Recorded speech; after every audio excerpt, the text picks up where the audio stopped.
ये presentation amazing facts के मित्रों के द्वारा लाया गया।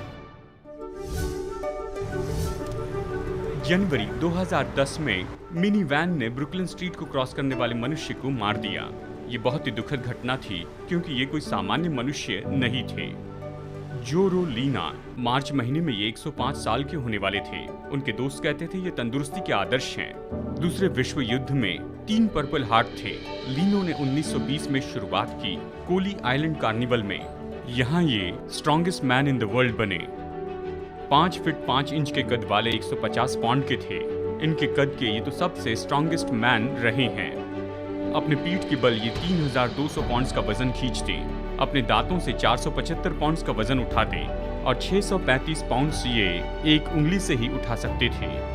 जो लीनो के 103वें जन्मदिन के पार्टी पर इनके दोस्त ने इन्हें एक सिक्का दिया और इन्होंने उंगली से ही उसे मोड़ दिया। फिर इन्होंने माफी मांगी क्योंकि ये डाइम के साथ में ऐसा ही किया करते थे। और मैं आपको बता दूं, ये कभी न सिगरेट पीते थे न शराब पीते थे। प्रतिदिन कसरत किया करते थे और ये जिंदगी भर वेजिटेरियन बने रहे। जानते हैं, बाइबल एक सबसे बलवान व्यक्ति के बारे में और उसकी अद्भुत जीवन शैली के बारे में हमें बताती है। बाइबल कहती है कि शिमशोन ने कभी शराब नहीं पी और वो अशुद्ध भोजन से दूर रहा। क्या आप चाहते हैं कि 100 साल तक तंदुरुस्ती में जिए? जब हम प्रभु की तंदुरुस्ती की योजना के अनुसार करते हैं तो सब कुछ संभव है। तो मेरे साथ में जुड़ जाइए, जैसे जिंदगी बदलने वाले इस विषय को हम गहराई से देख रहे हैं। आज मैं आपको एक विषय के बारे में बताऊंगा जो कि मैं सोचता हूं मसीह लोग काफी समय से ये विषय या मुद्दा समझना चाहते हैं और लोगों ने इसके कारण बहुत दुख उठाया क्योंकि वो बाइबल के सिद्धांत को नहीं समझते हैं जो कि बहुत ही व्यवहारिक है। तो आज हमारे संदेश का संबंध है जो कि चंगाई, तंदुरुस्ती और पवित्रता से व्यवहार करता है। ये इस कहानी से शुरू होता है जिसे आप भविष्यवाणी की किताब में देखते हैं और ये है दानियल अध्याय 1 में। ये बताता है कि राजा नबूकदनेस्सर बेबीलोन पर विजयी होने के बाद वो उस देश के सबसे बुद्धिमान और सबसे बेहतर लोगों को अपने साथ लेकर आता है, बेबीलोन लाता है और कहता है कि हम तुम्हें कसदियों की भाषा में ट्रेन करेंगे और 3 साल तक हमारे कैफेटेरिया से तुम्हें भोजन देंगे, तैयार करेंगे और तुम अपनी जगह पर हमारे राजदूत होंगे और तुम बेबीलोन की यूनिवर्सिटी में जाओगे। यानी आप सोचेंगे ये तो बहुत ही अच्छा होगा, बेबीलोन के कैफेटेरिया में से खाना। लेकिन यहाँ पर समस्या थी। बेबीलोन के लोग वो सब कुछ खाते थे जिसे खाने के लिए परमेश्वर ने अपने लोगों को मना किया था। तो दानियल और उसके 3 मित्रों को बेबीलोन ले जाया गया, शद्रक, मेशक और अबेदनगो को। उनके इब्रानी नाम थे हनन्याह, मिशेल और अज़रिया। उन्होंने कहा हम उसे नहीं खा सकते, हम बस दाल और सब्जियां खाएंगे और हमें बस मौका दो। नहीं, रसोइये के प्रधान ने कहा कि मैं ऐसा नहीं कर सकता हूँ। यदि तुम बीमार दिखने लगो तो तुम्हारी पढ़ाई और तंदुरुस्ती के लिए मैं जिम्मेदार रहूंगा, मेरा सिर काट दिया जाएगा। तो उन्होंने कहा ठीक है, हमें 10 दिन दो। दानियल 1:8 में ये कहता है, परंतु दानियल ने अपने मन में ठान लिया था कि वो ये भोजन खाकर अपवित्र न होए। क्या? राजा का भोजन खाकर अपवित्र न होए। तो उन्होंने खोजों के प्रधान से विनती की कि अपने दासों को 10 दिन तक जांच, खाने के लिए साग पात और पीने के लिए पानी दिया जाए। हम बेबीलोन का भोजन और दाख मधु नहीं पिएंगे। और बाइबल कहती है उसने उनकी बात मान ली। 10 दिन के बाद उनके मुंह सब जवानों से अधिक अच्छे और चिकने दिखाई पड़े। जानते हैं, वो रेगिस्तान से आए थे। बुद्धि और हर प्रकार की समझ के विषय में जो कुछ राजा उनसे पूछता था उसमें वे राज्य भर के सब ज्योतिषियों और तंत्रियों से 10 गुना निपुण ठहरे। और दानियल का पहला अध्याय अंत में ये कहता है, और दानियल कुस्रू राजा के पहले वर्ष तक बना रहा। दानियल लगभग 100 साल की उम्र तक जिया। जब वो ले जाया गया तब शायद 15 या 17 साल का होगा। यानी ये तो बहुत ही महत्वपूर्ण है कि भविष्यवाणी की ये जो किताब है ये हमें बताती है कि दानियल और उसके मित्रों ने ठान लिया था कि वो अपने शरीर की अच्छी देखभाल करेंगे। हालांकि आसपास की बातों के द्वारा उनकी परीक्षा हुई, सामाजिक दबाव था कि वो समझौता करें। उन्होंने कहा परमेश्वर ये कहते हैं कि देह से पवित्र आत्मा के मंदिर जैसे व्यवहार करो और हम अपने शरीर को ऐसे अशुद्ध नहीं करेंगे। यह ऐसी सच्चाई है जो बहुत सी मसीह कलीसिया खो चुकी है और ये ऐसी जगह है जहाँ पर जागृति और बदलाव लाना जरूरी है और हमारे डिनोमिनेशन में भी ये बात बिल्कुल सच है। चलिए अपने पाठ को देखते हैं, ये बहुत से मुद्दे बताएगा। तो पहला सवाल है, मनुष्यों के लिए परमेश्वर ने असली भोजन क्या बनाया था? आप उत्पत्ति 1:29 में ये पढ़ते हैं, फिर परमेश्वर ने उनसे कहा, सुनो, जितने बीज वाले छोटे छोटे पेड़ सारी पृथ्वी के ऊपर हैं और जितने वृक्षों में बीज वाले फल होते हैं वे सब मैंने तुमको दिए हैं, वे तुम्हारे भोजन के लिए हैं। यानी ये तुम्हारा भोजन है। यानी असली भोजन जो परमेश्वर ने मनुष्य को दिया था वो तो शाकाहारी भोजन था, जिसमें था फल, अनाज, नट्स और बीन्स। बाद में परमेश्वर ने उनके भोजन में कुछ और जोड़ा। ये दूसरा सवाल है। आदम और हव्वा ने पाप करने के बाद उन्हें अदन की वाटिका से निकाला गया। वो जीवन के पेड़ का फल नहीं खा सकते थे, तो परमेश्वर ने कहा, ठीक है, मैं इसके बदले में तुम्हें कुछ और देता हूं। तो उस समय उनके भोजन में और क्या जोड़ा गया? उत्पत्ति 3:18 में उसने कहा, तू खेत की उपज खाया करेगा, मतलब सब्जियां। अब मैंने देखा कि लोगों को फल और सब्जियों के बीच का फर्क पता नहीं है। चलिए मैं जांचता हूं। यानी सेब फल है तो संतरा, और तोरी, देखिए, फल है। प्याज सब्जी है, और अंकुर निकली दाल इनएडिबल। ये बहुत ही सरल है। अंकुर निकलने के बाद जो कुछ भी आता है वो तो फल होता है, और जो कुछ भी पौधे का भाग होता है, चाहे वो तना हो या पत्ते हो या जो भी हो, वो सब्जियां हैं। और इसलिए जब आदम और हव्वा ने पाप किया, देखिए बहुत से बच्चों को ये पसंद नहीं, उन्हें अपने डाइट में साग सब्जियां पसंद नहीं आती है।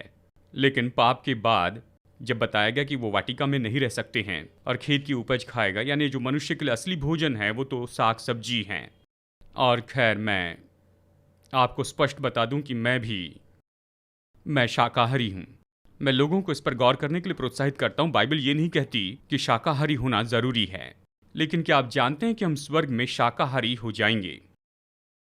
जब परमेश्वर ने आदम को जानवरों के नाम देने के लिए कहा, तो उसने ये नहीं कहा कि ये तो कबाब बनेगा, और चिकन की ओर देखकर उसने ये नहीं कहा कि इसके नगेट्स बनाएंगे। यानी देखिए, उसे उनकी रक्षा करनी थी, उसे उनको खाने के बारे में नहीं सोचना था। यानी देखिए, पाप के बाद और खास करके बाढ़ के बाद में तब पशु भोजन का भाग बन गए। परमेश्वर ने हमें कौन से पशु खाने के लिए कहा है? मैंने आपसे कहा मैं वेजिटेरियन हूं, मैं इसके लिए प्रोत्साहित करता हूं। लेकिन बाइबल कहती तुम मांस खाओगे, लेकिन अगर तुम मांस खाओगे तो इसके लिए एक ढांचा है। लय व्यवस्था 11:3 में आप इसके बारे में पढ़ सकते हैं। पशु में से जितने चीरे या फटे खुर के होते हैं और पागुर करते हैं, उन्हें खा सकते हो। यानी देखिए, यहां पर इनमें दोनों गुण होने चाहिए, केवल एक नहीं। यानी कुछ मांस तंदुरुस्ती के लिए अच्छा नहीं है। उदाहरण के लिए ऊंट जो घास खाता है लेकिन उसके पंजे हैं। मैं जानता हूं कुछ लोग इसके कारण परेशान हो गए होंगे, क्योंकि आज आपको अपने फ्रिज से ऊंट का मांस निकालना होगा। मसीह के समय यही तो समस्या थी। लोग अंडा नहीं खाते थे लेकिन ऊंट निगल जाते थे। ये तो अशुद्ध था। यीशु ने कहा, अपने पानी में आया छोटा कीड़ा निकाल देते हो लेकिन घर में जाकर ऊंट खाते हो। और प्रभु ने कहा, यह अशुद्ध है, और आप ऊंट का मांस खाते हैं। जी, मैं ये सब खाना नहीं चाहता हूं। यानी ऐसा कोई पशु जो घास खाता है लेकिन फटे खुर का नहीं है। और फिर देखिए, ऐसे भी पशु हैं जिनके फटे हुए खुर हैं पर वो घास नहीं खाते हैं। जानते हैं ऐसे पशु कौन हैं? हाँ, ये तो बहुत ही विख्यात है। ये क्या है? सूअर हैं, ये हॉग हैं, स्वाइन हैं। ये चीरे अर्थात फटे खुर का होता तो है, लेकिन ये पागुर नहीं करता, इसलिए वो तुम्हारे लिए अशुद्ध है। या आगे कहता है, इनके मांस में से कुछ न खाना और इनकी लोथ को छूना भी नहीं, ये तुम्हारे लिए अशुद्ध है। ये तो अशुद्ध हैं। जब भी मेरे पड़ोसी छुट्टियों पर जाते, मैं उनके सूअरों की देखभाल करता था। मैं इसे बताने के लिए नए शब्द को चुनना चाहता था, लेकिन आखिरकार मैंने बस यही चुना कि सूअर तो सूअर होते हैं। उनका नाम ही उनकी परिभाषा, आप उसे सहमति नहीं दे सकते हैं। क्या कभी आप सूअरों के कत्ल खाने में गए हैं? यहां तक कि बाइबल कहती है कि नहलाया धुलाया सूअर भी आखिर जाकर कीचड़ में बैठ जाता है, और उनका मांस तो पूरी तरह बीमारी से भरा है। वो गंदगी खाने वाले हैं। परमेश्वर ने कुछ जानवरों को साफ सफाई के लिए बनाया, वो वातावरण साफ करने के लिए बनाए गए हैं। वो कूड़ा कचरा खाते हैं। खैर, आप कचरा तो खाना नहीं चाहते, लेकिन गार्बेज कैन खाना चाहते हैं। आप सूअर खाते हैं। कितने लोगों को ये याद है? छोटा पिगी मार्केट में गया तो दूसरा पिगी घर में रहा और इस पिगी ने खाया मटन, यानी वो भी पोर्क नहीं खाते हैं। जरा देखिए।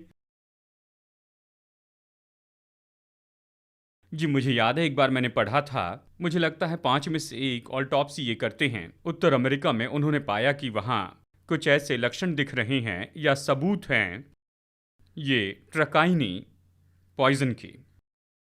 ट्रिकोनोसिस ये बहुत ही ट्रिकी ऐसी बीमारी है जब कोई भी मसल टिश्यूज जिससे मनुष्य खा लेते हैं और उसका सिस्ट पेट में पचाया जाता है, जिससे लार्वा निकलता है और वो इंटेस्टाइन में जाता है, जिससे नया लाइफ साइकिल शुरू हो जाता है।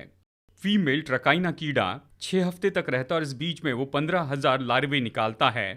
लार्वे के माइग्रेन या एंसिस्टमेंट के कारण बुखार, दर्द और मृत्यु होती है। ये जोड़ों और घुटनों में अकड़न और दर्द लाता है और अक्सर डायग्नोस में पता चला है, लोग सोचते हैं मुझे ब्रसाइटिस या आर्थराइटिस है, लेकिन उन्हें है पिगाइटिस। ये मेरा शब्द है। पूरे संसार में ये सामान्य हो गया है। तस्वीर में देखिए, ये अपना लंच अपने साथ में साइकिल पर ले जा रहा है।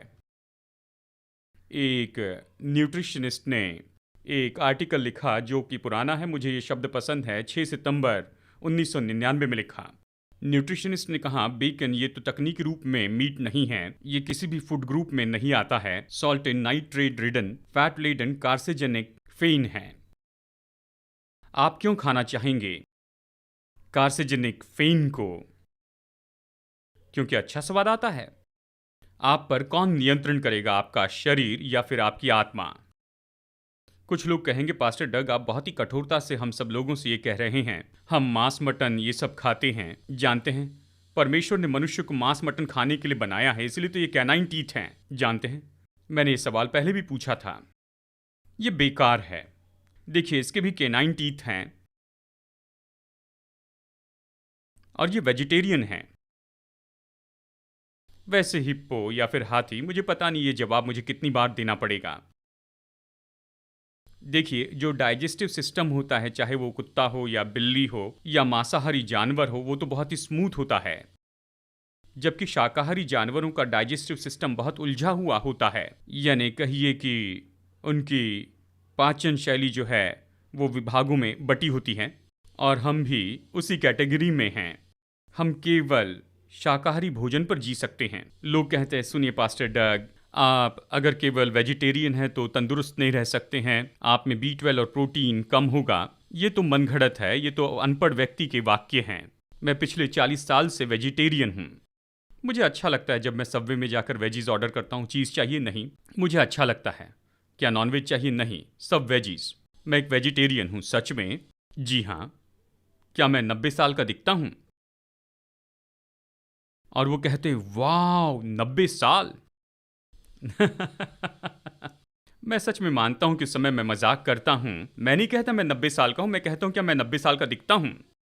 एक बार मैंने कहा क्या मैं 70 का दिखता हूं? उन्होंने कहा हाँ। तो फिर मुझे थोड़ी सी उम्र बढ़ानी पड़ी।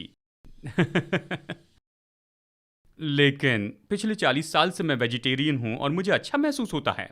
यानी देखिए, आपको केवल पीनट बटर और जेली सैंडविच चाहिए, आपको यही चाहिए। स्ट्रॉबेरी पसंद है तो आप अपना अनाज, फल और साग सब्जियां वहीं पर खा सकते हैं। उसमें प्रोटीन है, B12 है, जो भी चाहिए सब है। लोग कहते ये काफ़ी नहीं है। उस पर विश्वास मत कीजिए। देखिए बाइबल में क्या हुआ, इस चार्ट के अनुसार आप इस बात को देख सकते हैं। ये वो लोग हैं जो बाढ़ के पहले जी रहे थे। सेत, मतुसेले, नोहा हैं। इनका जीवन सैकड़ों साल लंबा रहा है। बाढ़ के बाद सारी साग सब्जियां नाश हो गई थी। परमेश्वर ने जहाज में शुद्ध जानवर 7 की तादाद में रखे और खास करके ये बलिदान करने के लिए भी रखे गए थे। बलिदान खाने की अनुमति थी, लेकिन लोगों में मांस खाने की आदत हो गई। बाढ़ के बाद देखिए उनका जीवन काल कितना हो गया। पूरे संसार की तुलना में भारत देश में ऐसे लोग हैं जो आमतौर पर 100 साल से भी ज़्यादा उम्र जिए हैं। वो ज़्यादातर शाकाहारी हैं। उनके लिए 100 साल से भी ज़्यादा उम्र जीना बहुत ही सामान्य बात है। हमें जो आधुनिक बीमारियां होती है वो उन्हें नहीं होती हैं। कहीं मत जाइए दोस्तों, आज के प्रेजेंटेशन के लिए हम जल्द ही बस कुछ पल में लौट कर आ जाएंगे। क्या आप मसीह की वापसी के भविष्यवाणी के चिन्ह को जानते हैं? और हम सच में उसके कितने करीब आ चुके हैं? और ये तो पूरे इतिहास की सबसे बड़ी ऐसी घटना है। क्या हम ऐसे गुप्त में अचानक उठा लिए जाएंगे और करोड़ों लोग पीछे रह जाएंगे? या फिर यीशु की वापसी ऐसी होगी कि एक कोने से दूसरे कोने तक देखे जा सकते हैं। शायद इसके बारे में लाखों ऐसी थियरीज होंगी, लेकिन बाइबल की एक ही सच्चाई है और यीशु ने प्रतिज्ञा दी है कि अगर हम खोजें तो हम पाएंगे।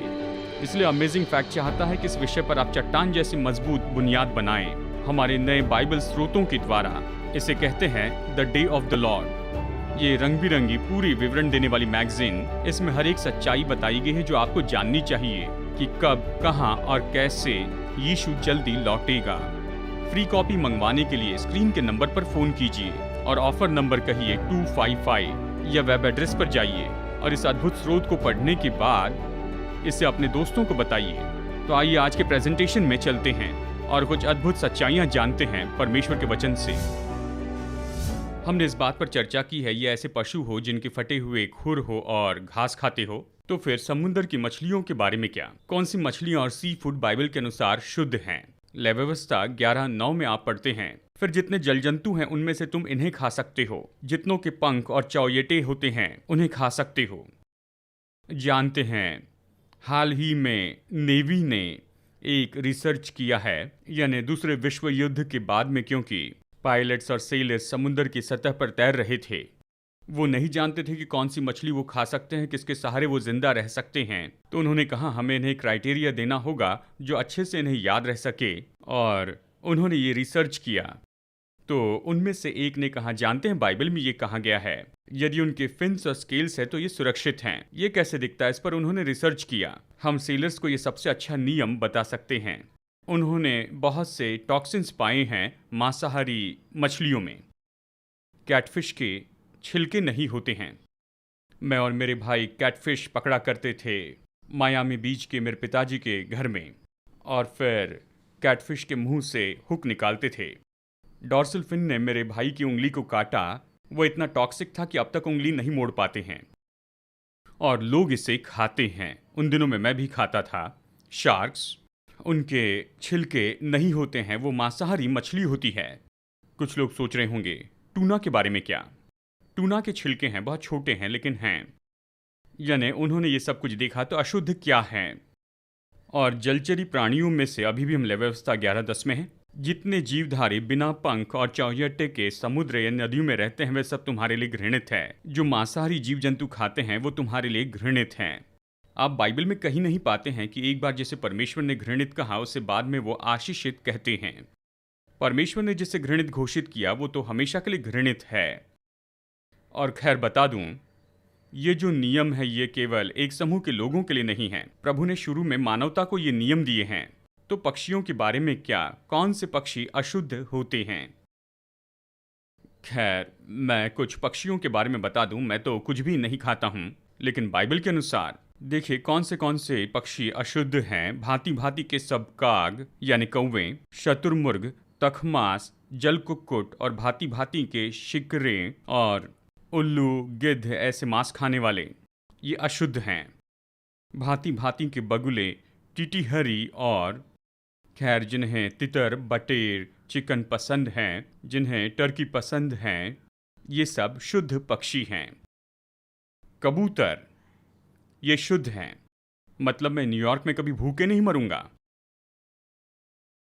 खैर मैं उनमें से कुछ भी नहीं खाता हूं लेकिन वो खास करके इसी भाग में आते हैं। तो शुद्ध और अशुद्ध जानवरों के जो नियम थे, तो क्या वो मूसा की विधियों की व्यवस्था थी? इस पर वो बहस करते हैं कि आपने ये सुना है? नहीं। आप उत्पत्ति 7 में पढ़ी है, जब परमेश्वर ने नूह से कहा कि वो जहाज में ऐसे जानवरों को लाए। सब लोग कहेंगे सब 2-2 करके जहाज में गए। नहीं, सब नहीं, अशुद्ध जानवर 2-2 करके गए, पर सब जाति के शुद्ध पशुओं में से तो 7-7 जोड़े गए, वो जहाज में गए। आगे ये कहता है कि ऐसे जानवर जो कि अशुद्ध थे वो 2-2 करके गए, लेकिन जो शुद्ध थे वो 7-7 गए। यानी वहाँ पर कबूतर होंगे या फिर 6 बकरियाँ और 1 बकरा हो, और इस तरह से उनका विभाजन किया गया होगा। और इस तरह यहाँ कितने लोग नूह के वंश के हैं? आप सभी लोग हैं। पास्टर के सवाल पूछने पर कितने लोगों ने कभी हाथ नहीं उठाया? कुछ लोग इतने ईमानदार हैं कि आखिरकार अपना हाथ उठाया इस सवाल पर। तो हम सब नूह से हैं, यानी परमेश्वर ने शुद्ध और अशुद्ध जानवरों का बीच का फर्क शुरू में ही बताया है। और आज इन बातों को हम जानते हैं कि ये तंदुरुस्ती के सिद्धांत हैं। खैर, मैं बता दूं, नेशनल जियोग्राफिक ने कुछ साल पहले एक आर्टिकल लाया था जिसका नाम था ब्लू जोन। क्या किसी ने ये मैगजीन पाई है या पढ़ी है? ऐसे जगह के बारे में बताया जहां लोग दीर्घायु जिए हैं। उन्होंने 3 समूह के लोगों के बारे में बताया। ऐसे लोग जो सार्गेनिया में थे, मेडिटेरियन में, और ऐसे लोग जो ओकिनावा यानी जापान में थे, ये संसार में सबसे पुराने हैं। और तीसरी कैटेगरी सेवेंथ डे एडवेंटिस्ट, जो लोमेलेंडा में थे। सेवेंथ डे एडवेंटिस्ट यानी ये तो वहां पर ऐसे लोग थे, तो उन्होंने वहां पर देखा वो दीर्घायु जी रहे हैं। तो उन्होंने खास करके कहा सेवेंथ डे एडवेंटिस्ट, ये सब गुण उनमें किस तरह से आए? तंदुरुस्त जीवन शैली से। बाकी सारी बातों के साथ बाइबल का क्राइटेरिया मानते हैं। विश्राम का दिन भी मदद करता है और वो दीर्घायु जीते हैं। आज मैं एक बहन से मिलने के लिए गया जो 93 साल की है, अभी भी अच्छे से चलती फिरती है। ये मेरे चर्च मेंबर की एक तस्वीर है। 111 साल की अभी जीवित हैं, बायोलिक कुक। और ये मेरे लिए अद्भुत बात थी। उनके देवर ने मुझसे कहा, आर्ट रीड ने मुझे अच्छी सलाह दी, मेरी सारी बात भूल जाओ लेकिन इसे याद रखो। मैंने कहा, आप इतने बूढ़े हैं और तंदुरुस्त हैं। उन्होंने 3 बातें कही। जब थोड़ी भूख बाकी रहे तो भी खाना बंद करना, जब हल्की नींद में होते हैं तभी जाग जाएं, और जब बताने के लिए कुछ रहे तो भी बोलना बंद कर दें। जिंदगी के भेद। क्या परमेश्वर ने यह कहा है कि अशुद्ध भोजन करना यह गंभीर अपराध है? कुछ लोग सोचते हैं बाइबल की व्यवस्था तो तंदुरुस्ती की सलाह है। बाइबल इसे सलाह नहीं कहती, ये तो व्यवस्था है। देखिए यशायाह 66, 15 और 17 में बाइबल क्या कहती है। क्योंकि देखो, यहोवा आग के साथ आएगा और उसके रथ बवंडर के समान होंगे, जिससे वो अपने क्रोध को जलजलाहट के साथ प्रकट करे। जो लोग अपने को इसलिए पवित्र और शुद्ध करते हैं कि बारियों में जाए और किसी के पीछे खड़े होकर सुअर या चूहे का मांस या अन्य घृणित वस्तुएं खाते हैं, वे एक ही संग नष्ट हो जाएंगे। यहोवा की यही वाणी है। ओह पास्टर डग, क्या आप ये कह रहे हैं कि मुझे सुअर का मांस नहीं खाना चाहिए? ये बहुत स्वादिष्ट होता है। देखिए, मैं आपको बता दूं, खाने के लिए और भी बहुत सी अच्छी वस्तुएं हैं। मैं चौंक जाता हूं, लोग मुझसे पूछते हैं, पास्टर डग आप वेजिटेरियन हैं तो क्या खाते हैं? मैं केकड़े खाता हूं। ऐसी बहुत सी बातें कहते हैं। देखिए, आप ये सीखते हुए बड़े हैं और आपको लगता है यही एक मार्ग है। आप भलाई करना सीख सकते हैं किसी भी तरीके से और आप बिल्कुल ठीक रहेंगे। कुछ लोग सोचते हैं प्रभु नहीं चाहते कि हम इसे खाएं, तो प्रभु ने इन्हें क्यों बनाया? और ये बम्पर स्टिकर के जैसे हैं जिसे आप बड़े ट्रक के पीछे देख सकते हैं। परमेश्वर ने बनाया है तो हम उसे मारकर खा सकते हैं। प्रभु ने ऐसे कोई जानवर नहीं बनाए कि हम उन्हें मारकर खा जाएं। लोग 1 तिमोथी 4:4 से इस वचन को बताते हैं, परमेश्वर की सृजी हुई हर एक वस्तु अच्छी है। क्या आपने ये सुना है? और कोई वस्तु अस्वीकार करने के योग्य नहीं, पर यदि धन्यवाद के साथ खाई जाए और प्रार्थना के साथ। वो इसके संदर्भ को नहीं पढ़ते हैं, इसके पहले और बाद में क्या लिखा है वो नहीं देखते, कहते वचन के द्वारा ये शुद्ध हुआ है। इसका मतलब वो जानवर जो वचन में सहमत किए गए हैं वो प्रार्थना के द्वारा शुद्ध हो सकते हैं। लेकिन कहीं नहीं लिखा है। मसीह लोग इन बातों पर विश्वास करते हैं और मैं आशा करता हूं कि ऐसे मसीह लोग हमें देख रहे हैं। ये विचार कि हम तंदुरुस्ती की व्यवस्था से अभी आज़ाद हो चुके हैं क्योंकि हम प्रार्थना करते हैं और प्रभु भोजन को आशीष देते हैं। आप अपने बच्चों से ये अपेक्षा नहीं करते हैं। यहाँ कितने माता पिता हैं? क्या आप हाथ उठा रहे हैं? अगर आप एक दिन काम कर रहे हैं और आपके बच्चे अपना ब्रेकफास्ट बनाने लग गए हैं, थोड़े बड़े हैं, और आप देख रहे हैं कि वो फ्लेक्स पर शक्कर भरपूर डाल रहे हैं अपने बॉल में, और फिर ऊपर से भी शक्कर डाल रहे हैं, और फ्रिज से चॉकलेट आइसक्रीम भी निकाल रहे हैं, और फिर कार्मल सिरप भी लेते हैं, और आप कहते हैं कि सुनो, तुम यहाँ पर क्या कर रहे हो? कोई बात नहीं मम्मी डैडी, मैं यीशु से इस पर आशीष मांगूंगा। तो क्या आप बच्चों से ये कहेंगे आपने प्रार्थना कर ली तो अब ये ठीक हो गया है? कितने लोग इसे स्वीकार करेंगे? तो फिर हम क्यों सोचते हैं कि हम परमेश्वर की परीक्षा कर लें? बाइबल की तंदुरुस्ती की बुनियादी व्यवस्था के विरुद्ध में जाकर आप कहते हैं कि मैंने प्रार्थना की है, जबकि हम देखते हैं कि ये तो उस संदर्भ के बारे में बताती है जहां पर यहूदी विश्वासियों के बीच में अन्य जातियों के विश्वासियों के बीच यहूदी विश्वासियों ने कहा वो मांस मूर्ति के सामने चढ़ाया गया इसलिए नहीं खा सकते। पौलुस कहता है मूर्ति कुछ नहीं है, तुम प्रार्थना करो। वो शुद्ध पशु के बारे में कहता है जिसे अन्य जाति के मार्केट की जगह से खरीदा हो, बकरा हो, टर्की हो या फिर भेड़, जो भी हो। और यहूदी इसके बारे में बहुत ही सचेत रहते थे लेकिन यह अन्य जाति का मार्केट था, वो उन्हें मारते हैं, यानी उन्हें मारने के पहले अपने देवता को चढ़ाते हैं। पौलुस कहता है प्रभु वचन से शुद्ध हुआ है, तुम उस बकरे को खा सकते हो, उसके ऊपर प्रार्थना करो, चिंता मत करो। कितने लोग चाइनीज फूड खाते हैं, मैंने इस हफ्ते खाया है, और जब मैं भीतर गया तो एक मूर्ति थी रेस्टोरेंट में। अब कुछ विश्वासियों को इसमें समस्या हो और वो कहें मैं वहां पर नहीं खाऊंगा, वहां मूर्ति है, अगर वहां पर खाऊं तो उनके सपोर्ट में रहूंगा। पौलुस ये कह रहा है अपने भोजन के लिए प्रार्थना करो, चिंता मत करो, शायद उनके कुक अलग विश्वास के, उससे आपका नुकसान नहीं होगा। यही तो मुद्दा था। वो ये नहीं कह रहा कि कुछ भी खा सकते हो, ये गैर जिम्मेदार होना है। हम ये जानते हैं आप जो भी खाएंगे वो आपकी तंदुरुस्ती पर असर डालेगा, आप कितना खाएंगे ये भी तंदुरुस्ती पर असर डालेगा। तो कुछ लोग पूछेंगे प्रेरित अध्याय 10 में पतरस के दर्शन के बारे में क्या? कुछ लोगों को याद है वो कर्नेलियुस के घर में था जो कि अन्य जाति था, उसका पूरा परिवार अन्य जाति था, और स्वर्गदूत ने कहा तुम्हें पतरस की सुनना होगा। तो पतरस को बुलवाया गया। उन दिनों में सामान्य रूप में यहूदी अन्य जाति को प्रचार नहीं करते थे। पतरस छत पर था, प्रार्थना कर रहा था, भूखा था। परमेश्वर ने उसे दर्शन दिया, स्वर्ग से एक चादर उतर रही जिसमें हर तरह के अशुद्ध प्राणी हैं। प्रभु कहते उठ और खा। तो पतरस ने कहा मैं नहीं खाता प्रभु, मैंने कोई भी ऐसी अशुद्ध वस्तु नहीं खाई है। और बाइबल कहती है जिसे मैंने शुद्ध ठहराया उसे अशुद्ध मत कहना। और वो सोचता है देखिए 3 बार ऐसे हुआ, उसने उसमें से कुछ भी नहीं लिया। ये दर्शन था, खा नहीं सकता था। वो उस चादर में से कुछ नहीं लेता, उसे नहीं खाता है, और वो सोचता है कि इस दर्शन का मतलब क्या है। तब अन्य जाति लोग उसका दरवाजा खटखटाते हैं और पतरस बताता है कि इस दर्शन का मतलब क्या है। परंतु परमेश्वर ने मुझे बताया कि किसी मनुष्य को अपवित्र या अशुद्ध न कहना। सूअर के लिए ये अलग शब्द था। ये नहीं कहता कि सूअर को अशुद्ध नहीं कहना, ये कहता है कि मनुष्य को अशुद्ध नहीं कहना, क्योंकि यहूदी अन्य जातियों को अशुद्ध कहा करते थे। इस दर्शन का भोजन से कोई संबंध नहीं था, इसका संबंध अन्य जातियों में सुसमाचार ले जाने से था। तो जो पास्टर ऐसे कह रहे हैं वो झूठ बोल रहे हैं। वो जानते हैं कि सच में वहां पर ये नहीं हो रहा था। हम क्या खाते इससे कोई फर्क नहीं पड़ता। जानते हैं हमें पाप और परीक्षा की समस्या क्यों होती है, क्योंकि हमारे पहले माता पिता ने वो खाया जो उन्हें नहीं खाना चाहिए था।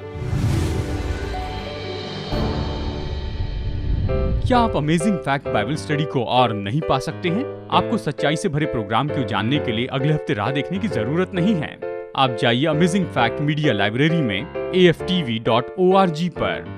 aftv.org पर आप वीडियो और ऑडियो प्रेजेंटेशन का आनंद उठा सकते हैं, और साथ ही प्रिंटेड मटेरियल सब कुछ मुफ्त में। दिन में 24 घंटे और हफ्तों में 7 दिन आपके कंप्यूटर या फिर मोबाइल से लॉग कीजिए aftv.org पर।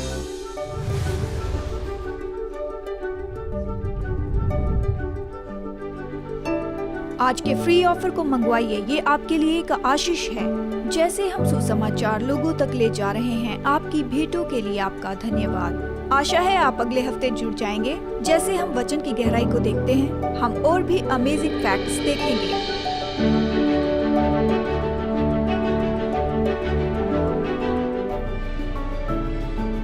ये प्रेजेंटेशन अमेजिंग फैक्ट्स के मित्रों के द्वारा लाया जा रहा है।